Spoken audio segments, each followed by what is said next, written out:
And here's the insides. Power supply, be very careful. Other electronics, capacitors, all that fun jazz. Again, be very careful.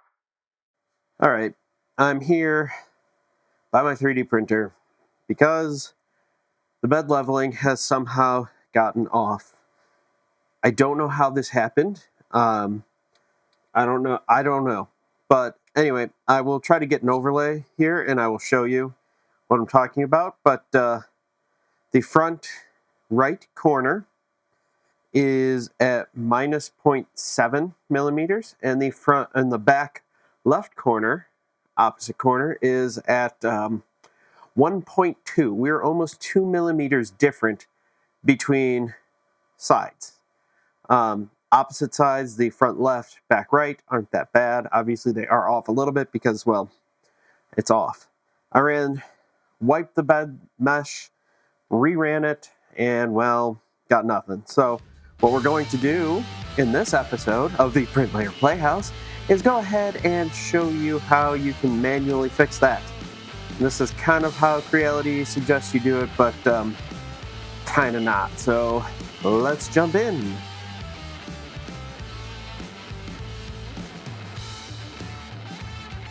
First thing you want to do is make sure you got that bed mesh level done first time. Now, you're going to take your 3D printer and turn it on its side. Very carefully here. What you're going to want to do is take this bottom panel off. Let's see, handy dandy screwdriver here. So it's this one and this one right down there. Normally, they say go ahead and use the Allen wrenches that came. And my handy dandy screwdriver here. You do not want to lose these little tiny screws. Do not lose these screws. That would be very bad. There we go. My suggestion is, well, take the feet off first because it looks like this thing's going to want to pop right out as soon as you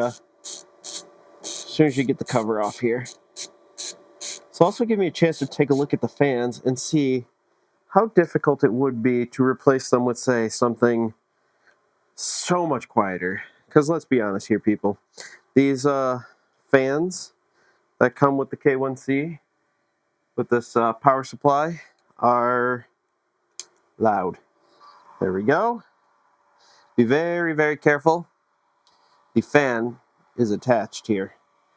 Let's go ahead, pull that guy out. Done and done. And here's the insides. Power supply, be very careful. Other electronics, capacitors, all that fun jazz. Again, be very careful. Okay, so what you want to do next is loosen this just a smidge. So that's what you want to do. You want to leave that back screw out. So this way, when you slide the tensioner, actually get it up there. Get it. There we go. Get it. Got it good. Give that a good little tighten down here. Just a little hand tighten. Nothing too crazy. You don't want to over tighten this and break it. There we go. All right. And next, we're going to run the auto leveling again.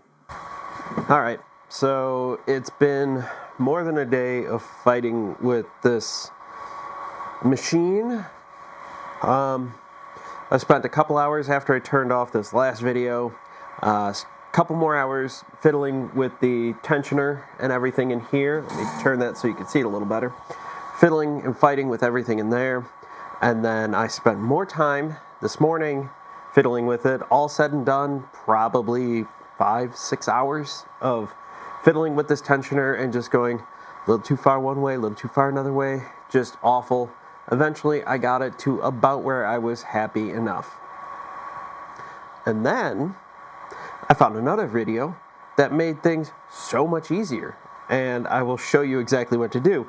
So what you want to make sure that you do first is have your belt tensioned up, everything in here.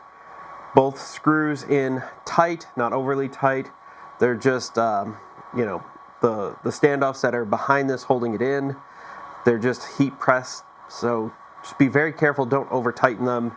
I've tightened them and untightened them, or loosened them, I believe is the other word you'd use for untighten. And I have done that many, many, many times, and so far everything's good.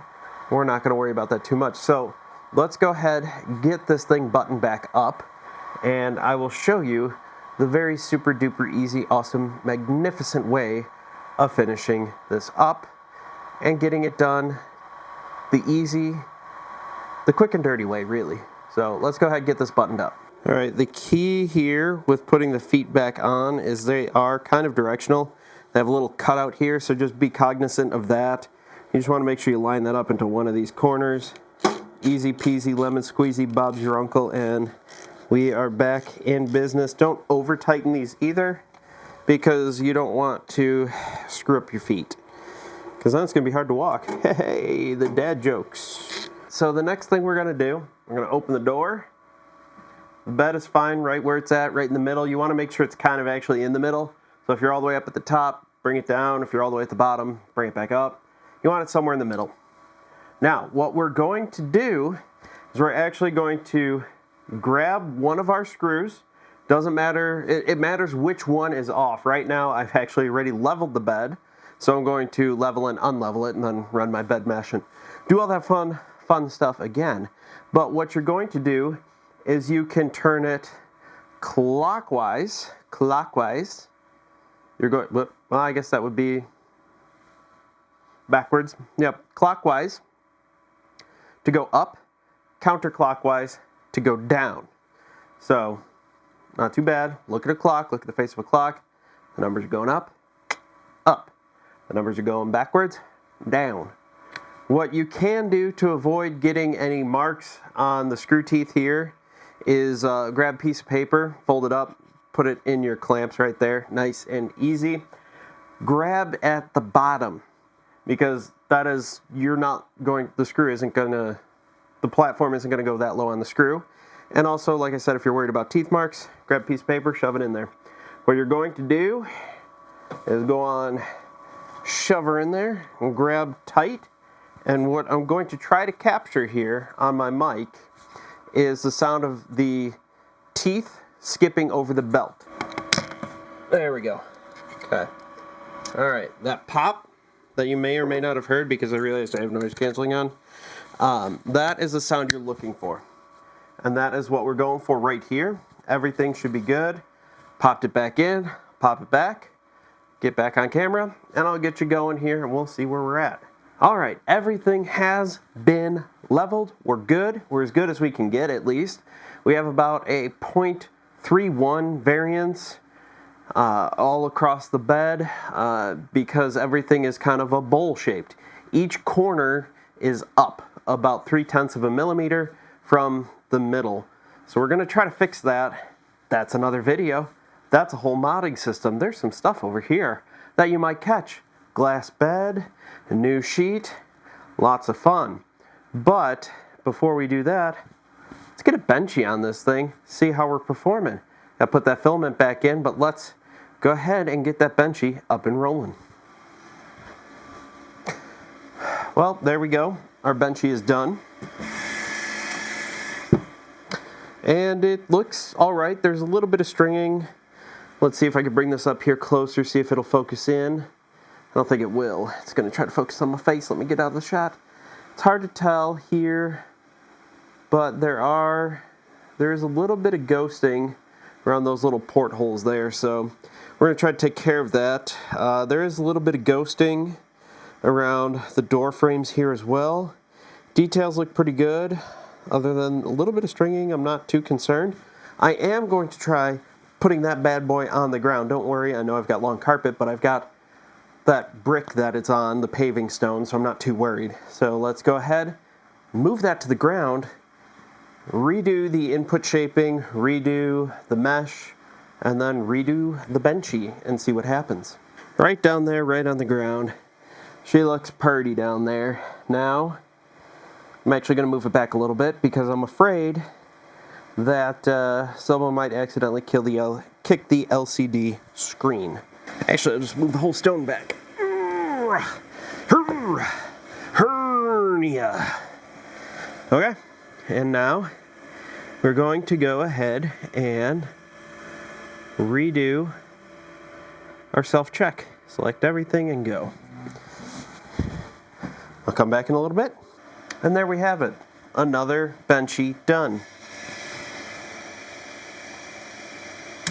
There it goes. She was stuck on there.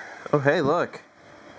The ghosting, I think, is a little bit better. Let's compare here. Let's compare. Or is it just my imagination?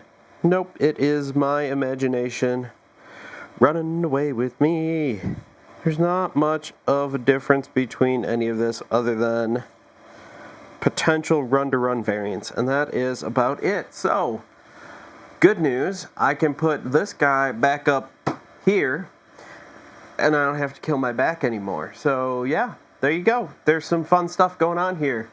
Moving the 3D printer around, seeing if it works better on the floor, or if I had it stable enough up here. Turns out, piece of foam, 16-pound brick, 20-pound brick that I have it on, and then about 50 pounds of weight to help hold down these little bit of a shaky tables really do the job. And that's everything I got. So give me a thumbs up and we can extrude some value out of that YouTube algorithm. And don't forget to subscribe. Thank you all for watching. I can't wait to see you all in the next video.